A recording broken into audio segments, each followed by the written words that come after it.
In 1311, the most powerful king in the world abdicated his throne. He didn't lose a war, he wasn't overthrown, he wasn't sick or dying. He gave it all up, willingly. The gold, the power, the millions of subjects, all of it, to answer a single question that had been consuming him for years.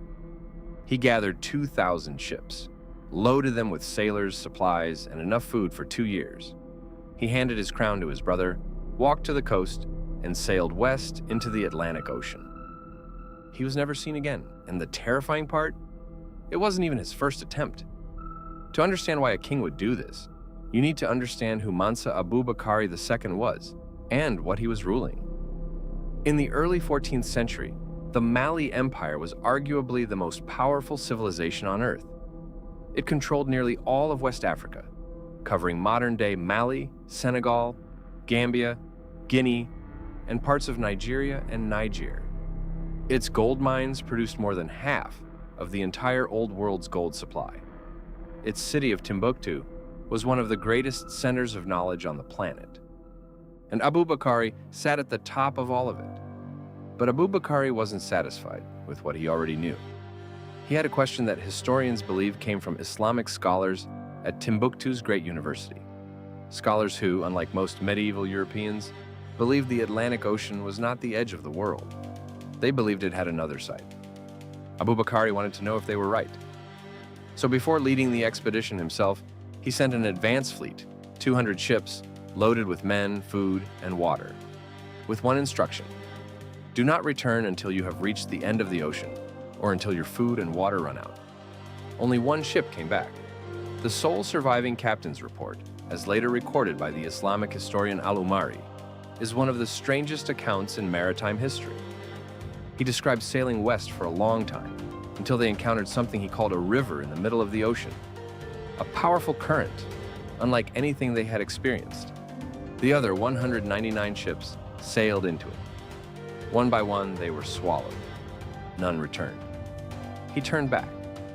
He alone survived. Most rulers would have taken that as an answer. The ocean had claimed 199 ships. The message seemed clear. Abubakari took it as a reason to go bigger. He commissioned 2,000 ships this time, 10 times the previous fleet.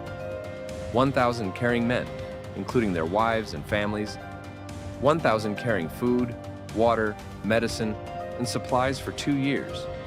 He designed multiple types of vessels, different hull designs, different construction methods, so that if one design failed, others might survive. Then, he abdicated the throne, not temporarily.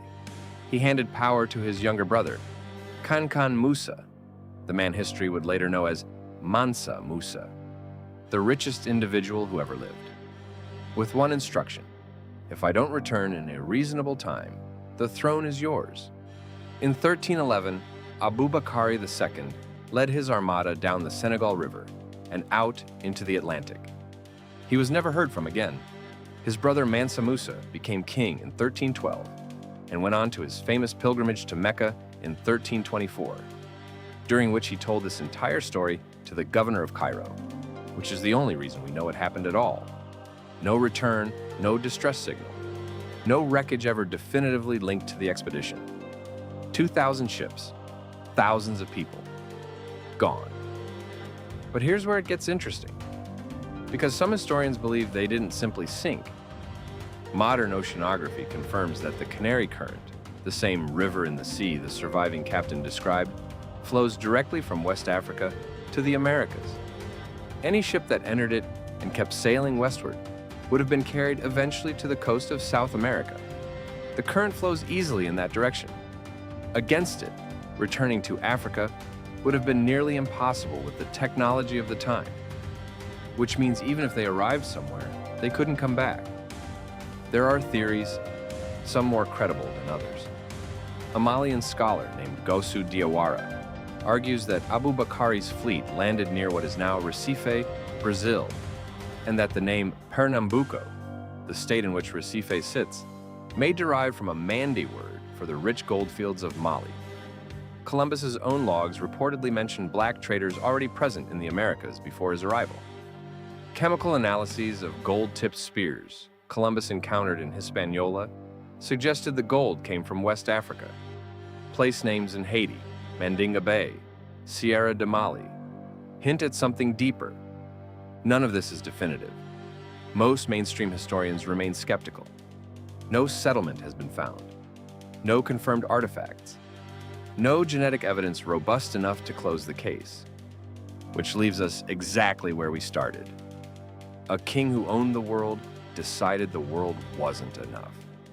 He built the largest fleet of its era, sailed into the unknown, and vanished, along with thousands of men, women, and children, leaving behind nothing but one account, told secondhand 13 years after the fact.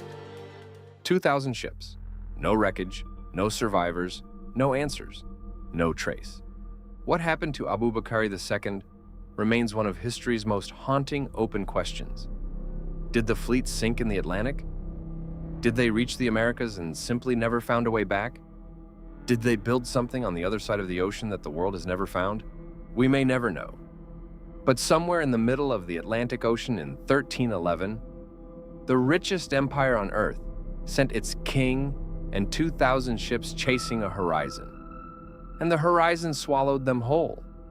If you want to go deeper into the stories history forgot, the disasters, the disappearances, the questions that were never answered, subscribe. There's more where this came from.